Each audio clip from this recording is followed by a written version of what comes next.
So I'll get that back tomorrow. No, I'm not kidding about the short IDs. That's good. I was pleased with that. I did half and half. And something else I was going to show you. Oh, homework. So I totally forgot. Yeah. For me? Oh, there's no food today. You got to go till dinner. Is that what we said? No. If you want to eat something, as long as you don't make a mess and don't like. It's not. Or not bar shop, no. No, I understand because this is hard. I think. It is. We get kind of used to it. It's amazing how fast we get used to it. 12 o'clock. It's time to eat. You're being trained. We are. And so, homework. I totally forgot about these two short periods, and I was going to assign a couple things and have a quiz tomorrow. But we're not going to have the quiz tomorrow. It will be on Monday. So I'm going to add a little bit to the reading that I yelled at you when you were leaving class yesterday. So you have to read basically chapter 4 up to page 177. 177. And so that's where you get to the end of the French and Indian War and the treaty and or peace of Paris. So 146 to 177. Now, I'm going to have a reading quiz on this, and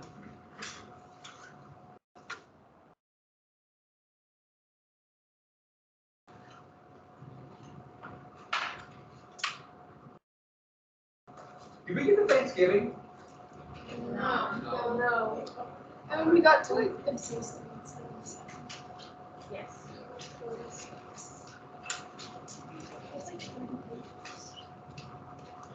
So 177. Now, what is that this list I gave you? So for chapters 1 through 3, I gave you that little outline with the little boxes, which I think is a great way to do the notes. It's something I'm going to assign to you, and I'm not going to talk about in class.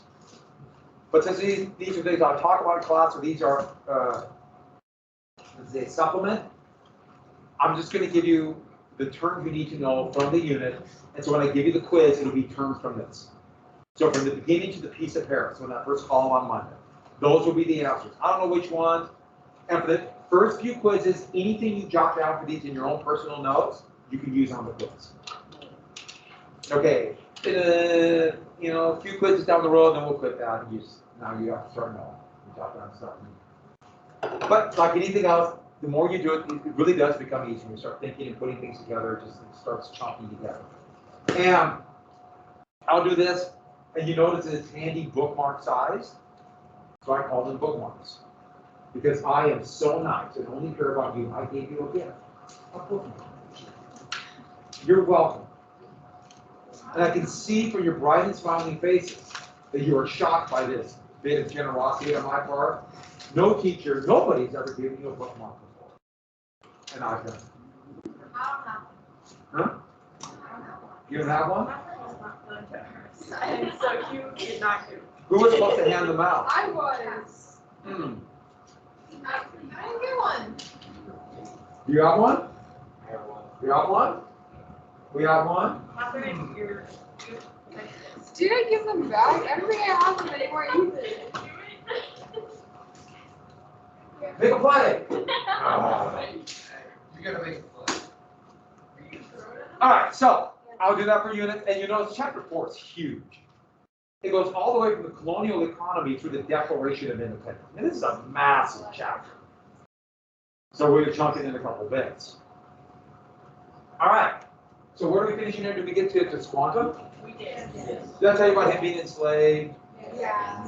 And that everybody was dead? He really is kind of personifying what was going on. And,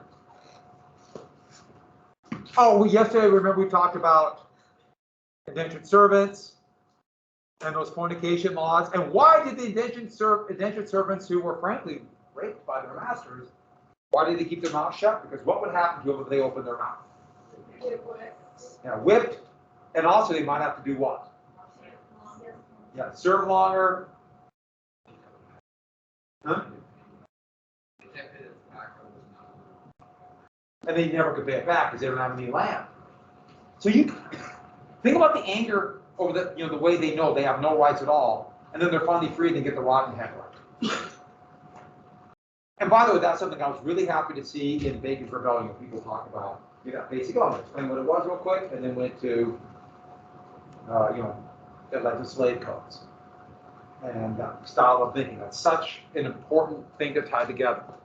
All right, so we got Mayflower Compact, so we're good. Okay, let's get into Massachusetts Bay Colony would eventually absorb in the settlements.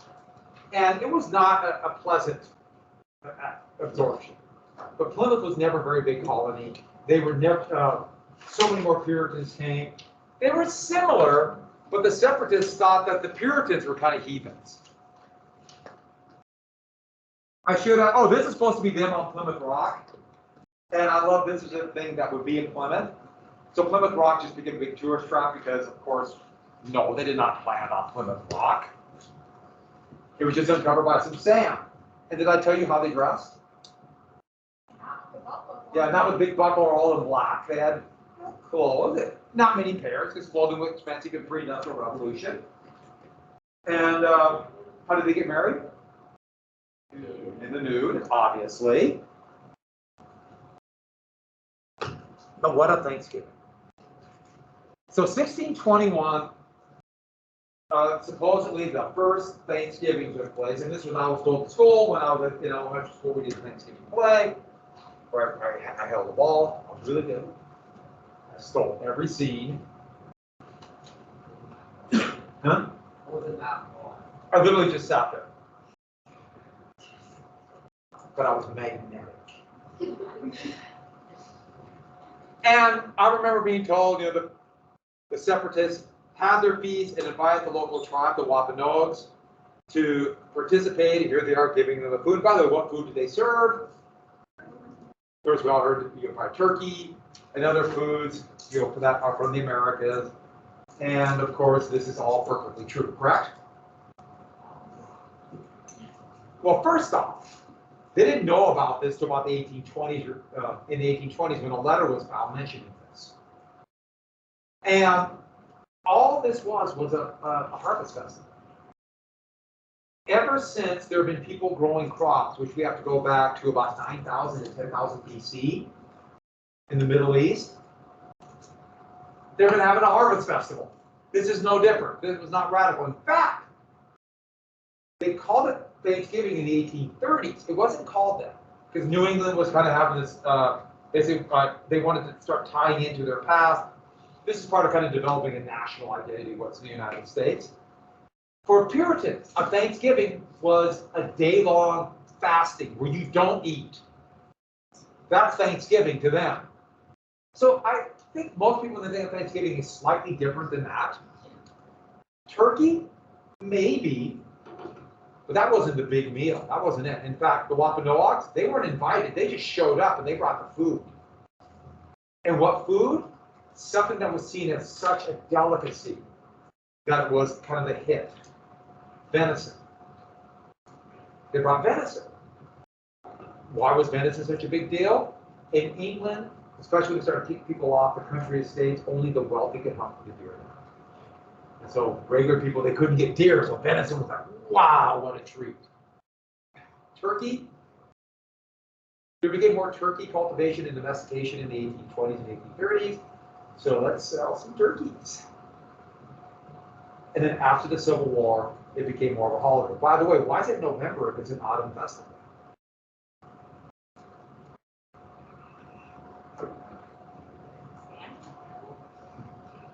Civil War.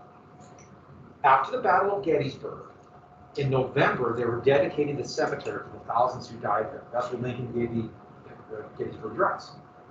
And he kind of made a proclamation that all citizens of the U.S. should have a day of Thanksgiving. When did they do that? The third week of November. The next year, the war is still raging. They had another Thanksgiving, and soon after that, they made it Union Hall. So it makes no sense normally for the Autumn Harvest Festival to be in November, but what the heck, right? So that's why Thanksgiving is there. What did the Pilgrims have to do with it? Well, they weren't called Pilgrims. They were called Separatists. So that's all really you need to know. But let's get back to my acting. You see, one more thing about the Puritans, I'll tell you. Oh, we'll get to the Puritans. So the separatists, another group. Oh, there's a cartoon I've tried to find. Yeah. When did you say the first one was? The first one that we could, like, 1863. So I was trying to, there's this cartoon about Thanksgiving I was trying to find. I couldn't find it, but I found a different Far Side one for the early 1980s, and I enjoy this one immensely, so I'm going to give you this one instead. So here's God making the world, and putting various things like trees and reptiles and various people and disease and insects, and he's also putting in jerks, just to make it interesting. Okay, that one makes me laugh, and so I always put that in there. Because this might shock you. Out there, there are people who are jerks. Right? Not here. We're all just great. But out there, that one always makes me laugh because it had to be a joke, right? Why are people so mean? All right. So the Massachusetts Bay Company would be created. And this was supposed to be an arrow, but I didn't put it in. So the company ownership were Puritans. Puritans believed in predestination, so similar to the separatists. And they came about 1830, just north of Plymouth. So Plymouth here, Boston right here. There's a narrow harbor, pretty well protected, cold place. And in the 1830s, fleeing as they sought the pro-Catholic King Charles I of England, there was a great migration, and maybe up to 30,000 Puritans came, even though a significant number died. Remember seasoning. And this was going to be a Puritan paradise. Sorry for the alliteration. Where everybody would act in a way, a certain set way of morals and virtues to show that they are blessed and going to heaven. And John Winthrop, one of the founders and leaders of the company and soon colony, would say this will be our city on the hill. We'll make this the perfect holy city. Now, of course, what he meant is we won't allow those heathens like Anglicans or Quakers or Catholics or anybody else in. This is our place. But later on, you'll hear people refer to this, especially very nationalistic politicians in the United States, like in my lifetime, Ronald Reagan, will say the U.S. is a city on the hill as a symbol to other people in the world. Maybe they meant a very non-inclusive place that only a certain group would be here, but it seems to be different what was going to become of the United States. So that's a little bit of whitewashing of history. By the way, how do they enforce this? The laws are such a way, so if you went against the moral values of the city, you were put in, what are these called? I heard a few, I heard a yoke, I heard stocks. You might hear them called a pillory. And I have stocks, but they're kind of blocked into the closet because I had to move them during COVID to spread everybody out last year. Even though it appears it's actually worse now than it was when we had to close the school last November. So be ready. On that happy note, back to the stocks. I'll get it back in here and we'll make sure we'll put people in it. Especially if an administrator comes in and we'll just throw something in and throw tomatoes at them. It'll be fun. Several minor things like spitting on the street or celebrating Christmas, you'd be put in the stock. And it might not seem that horrible.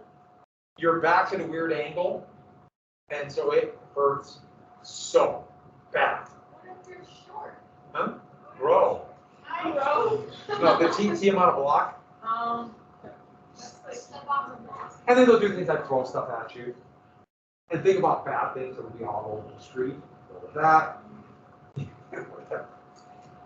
And so, by the way, what did it say about Christmas? Don't do it. Yeah, I remember this when I first learned about the Pilgrims, but the Puritans were the same, and they didn't allow for the celebration of Christmas. And that blew me away because I was relatively young, like 6 or 7 years old, and I was like, how can you not have Christmas? Because I was thinking presents for other people. No, I was thinking presents. They didn't celebrate Christmas. Why didn't the Puritans like Christmas? Because Christmas was not an important holiday at all for Christians. They didn't care. Christmas didn't matter. They made up the date. They piggybacked on a Roman holiday called Saturnella, which is this winter solstice. Well, I think Christmas is December 25th. They just winged it. Because it didn't matter. What's the important holiday for Christians? Easter. That's why they needed a good calendar. That's why they cared about. What was Christmas? It was a 7 and or 12-day drunk. Just this big drunken brawl. And so they didn't want that. So that's why they banned Christmas. In fact, the first police force in the United States, in New York City, now I'll tell you the story next, we'll get to the Industrial Revolution. In New York City, the first kind of like a police we would recognize was to stop Christmas. And so, what would make Christmas, and it's a very secular holiday, because it would start out of the Industrial Revolution. We got stuff to sell, let's have gifts. So we'll talk about that. And that's why I always think it's funny when people say, I want to go back to the old-fashioned Christmas. And I say, really? So, Rhode Island would start along with other colonies of people leaving Boston. So Boston set up this very strict regime, and Roger Williams, who's right here, would set this up with the idea of separation of church and state. As Williams saw it, the leaders of Boston were claiming we're setting up this Puritan Paradise, but they're using that as an excuse to control.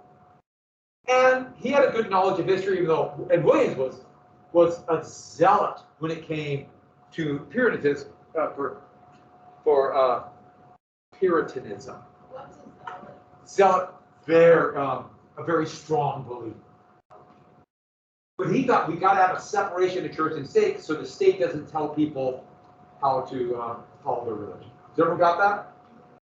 That's Roger Williams. And the similar things would happen eventually up in Connecticut and New Hampshire. And so these would be the New England colonies. Make sense? We're not going to go into great detail.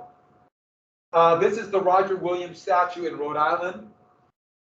I mean, he heard voices and followed other people. He's an interesting guy, but also represented this idea of separation of church and state. This is before the English Civil War that was religious-based. So we're setting up the idea that, well, they might use religion, and then a quarter of the population is going to kill each other over religion. We don't want that here. Because that's what the founders said. And so with that, need a drink of water. Going through a map.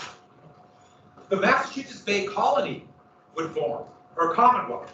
So the company would become a Commonwealth, meaning for the common good, or as they would have said in 1680, the common good was the common weal. It doesn't make much sense, so just think about this idea that we're all in this together. So while the southern colonies were much more individualistic, get our land and get it for myself, this idea is we must all prosper together for the strength of the colony. And this legacy is going to lead to a different development. I mean, it's different in New England than it is in Virginia, or for that matter, in the slave kingdom that's going to form. It's just different. Now, also they're going to emphasize education. If you need to know for your, almost about pure Puritans, because more people came and were Puritans, they had to open things up. They had no choice. In fact, a big result of this are the old Puritans trying to maintain control would be the Salem witch trial. That didn't happen in Salem, it happened in Danbury, or what the heck, right? And so, education. If you need to know if you're blessed, you need to know the Bible yourself. And so they emphasize reading the Bible. So they would literally get together in some of these meetings, especially in early Puritan Boston, and read the Bible for 12 hours straight. You just read it for yourself. Now, if you want to do that, that's fine, but they would make you do it. But that means education is important for whom? Everyone. And so this concept of public education that we all, in a way, take for granted, this amazing thing that's built for you, because trust me, there'll be nothing like this again for the rest of your life, unless things change.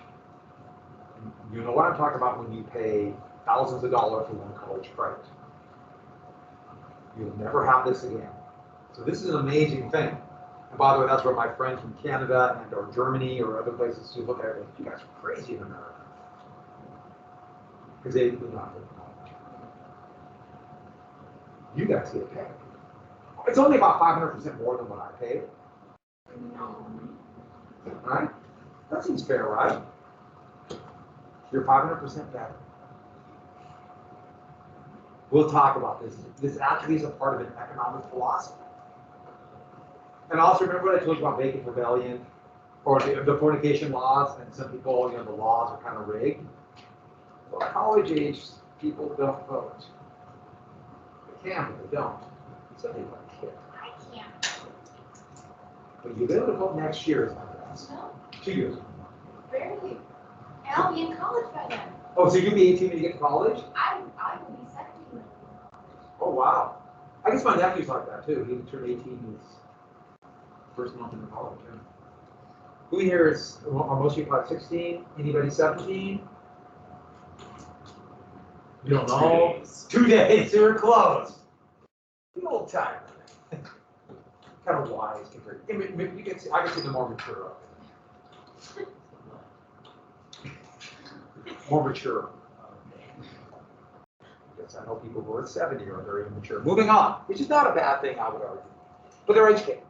Another thing is, this idea we're all together, because it's more mercantile. Business, merchants, because of predestination, also different land. The soil is very good, but there's mountains. If you go there, it's very rough terrain, so you have valleys, small farms. And there's more of an idea of government. They're getting this done? Government. There's more an idea that we're all governing together. And to add one word, they're more cooperative. They're cooperative. And this idea that they will come together, unlike just a few people in charge, like the House of Burgesses, they said this idea of town meetings where all citizens would go. Now, mostly men, but also female, also women who are landholders. And so the number of states in New England and the Middle Atlantic states, when the United States happened, women could vote. And that right would be taken away. Yes. Like merchants. So mercantile just means like business oriented. And so they set up these great town halls. They're so cool. They're based on a Puritan church where they all come together. But they would have the meetings. The most famous would be North Hall. That's in Boston. It used to be right on the harbor. They filled in much of the old harbor. And that's what, for example, if you've heard of the Tea Party, we'll come back to that. I took that picture outside the Tea Party. Yes, my wife and I travel. We are very frugal, so we save money so we can travel. Which we haven't been able to travel for a while because I don't know if you know this, but there's been this pandemic that's killed almost 700. Actually, will be over 700,000 people. 1,500 a day. Has anyone been to Boston?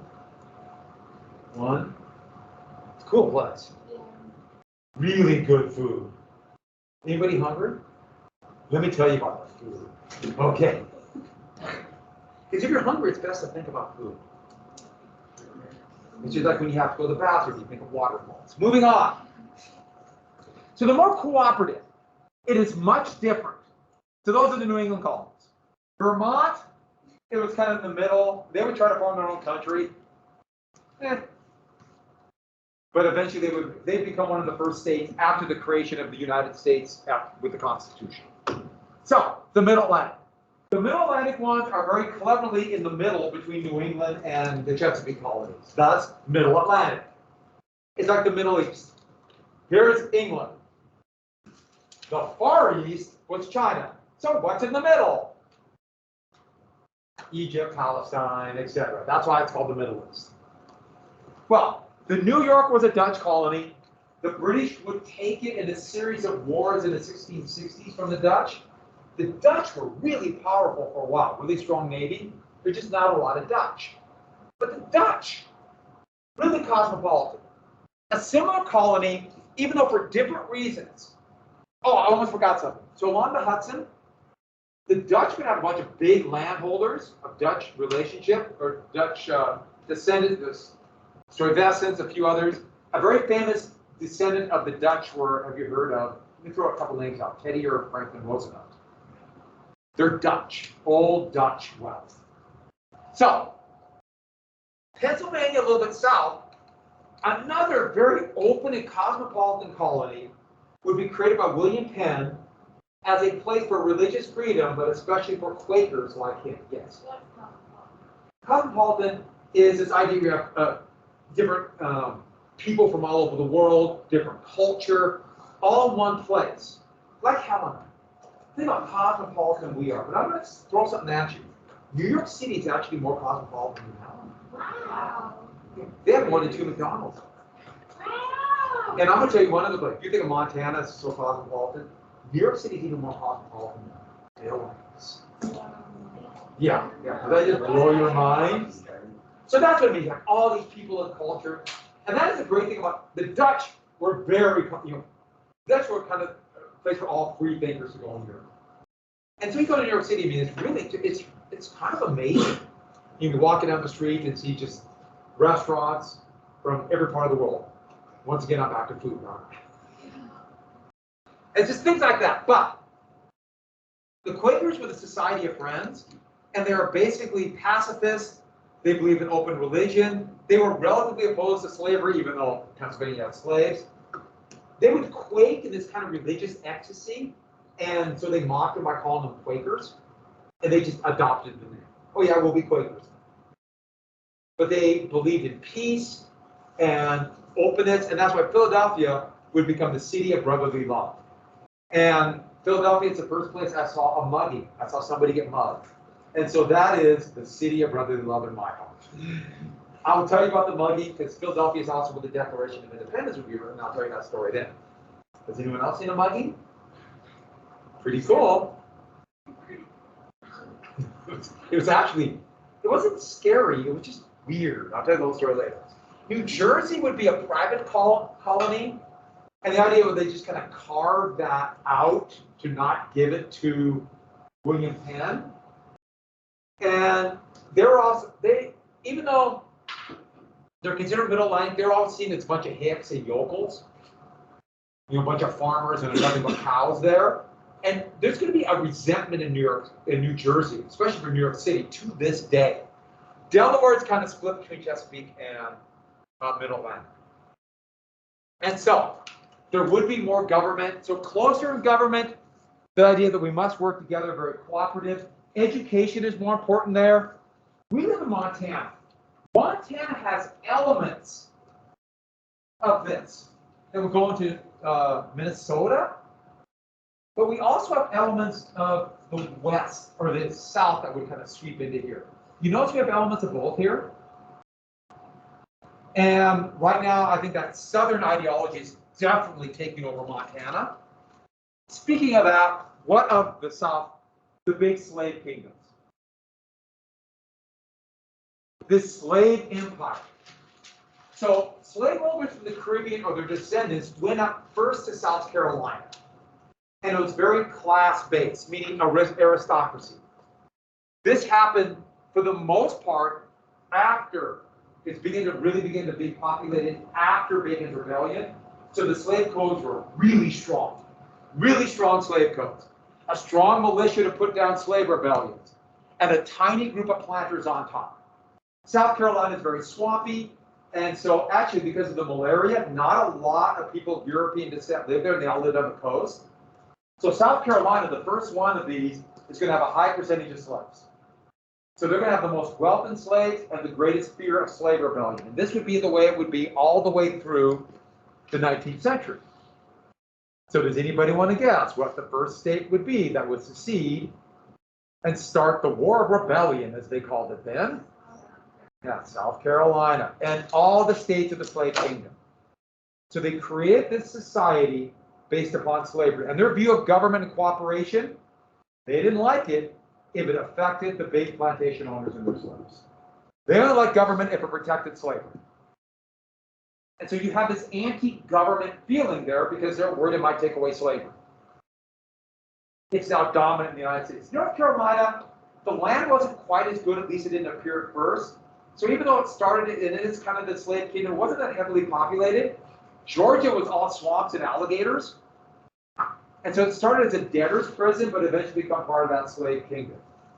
The states that started the Civil War, the first ones, were all from the slave kingdom. It would eventually go all the way to Arkansas and Texas. It would all be part of this slave kingdom. And so with that, those are the colonies. By the way, why did Britain do this? Money. And let me put this up here really quick. I think it's still on the board, so I'm going to leave it up here. Oh, no. What do you need to write down? What part? They got Georgia. Who missed it? I will help you out. I have to go through a painful process to get the screen back on. The last thing to do that. The British colonial policy. Well, why did they do this? Well, yeah, they would have liked to find mountains of gold, but they couldn't find mountains of gold. You know, they didn't exist. The Spanish, over the first 100 years, had taken out most of the easy-to-find gold. So they wanted wealth. And they're going to come up with a policy called mercantilism. Actually, the French did it, but the British kind of adopted it. And what it was is, this is what we got to get, last thing, to accumulate as much gold as possible. Does that make sense? As much gold. And the thing is, gold was seen as something that could hold value. And this goes back to Turkey, what is now Turkey, in 4000 BC. They tried a number of things to hold value because they had to pay soldiers, essentially. Wheat didn't work very well. You could grow more, hard to hold value. They tried to look at metal. But look at the metals they had in the ancient world. There's a problem with each one except for gold. Iron, it rusts, doesn't it? Copper tarnishes. Silver was relatively more rare than copper, but it tarnished too. So it had a little bit of, they decided, take it, but significantly lower value than gold. Tin breaks. Lead is so soft that it's too pliable. You can mask, if you try to make some kind of, like, at first they use kind of gold kind of shape, like pigments they call it. But eventually coins, lead you can fool around with. Don't worry about poison, they didn't know that.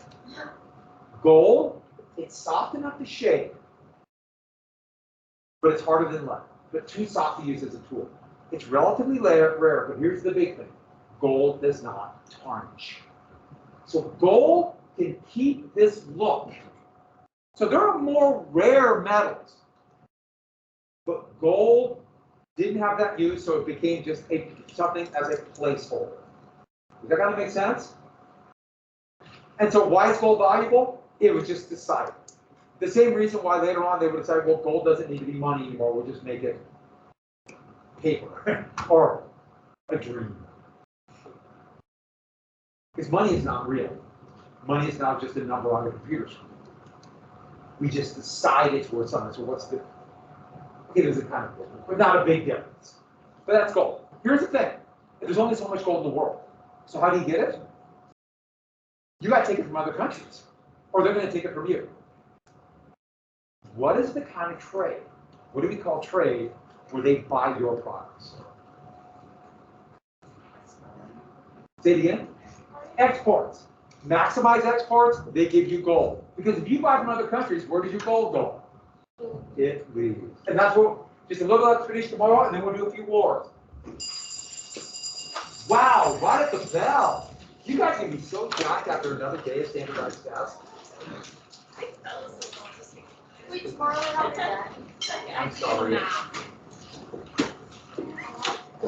Do your best on them. They weren't that. Were they hard? Anything hard on there? English is hard. Math is like, math's pretty hard. Yeah, math is hard. I guess I'm bad at math. The thing about math is really intuitive, and everyone's a little different. Yeah. Now, I have a math degree too. I don't necessarily like it, but I'll just kind of do at it. You know. Yeah, you know. I mean, I could get. I can teach math. I don't want to. I did teach math 25 years ago. Anybody need antibacterial wipe? Good. We're relatively lean. By the way, I like the bag. Thank you.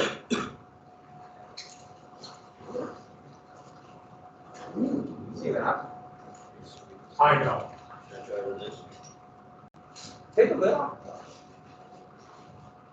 Take them off. About time you got here. We have work to do. Aren't you sad you didn't have to take that test? Oh, already? Yeah. I know. I asked my, the juniors, and they're like, oh, no. Well, because the computer stuff going on, or the internet. Yeah, it is bad. know what's going on. And I was thinking, this morning when I started purifying, you see my roll. I think they're about, yeah, so you can go ahead and play this. I don't think I think you're at it. No. Don't do number 6.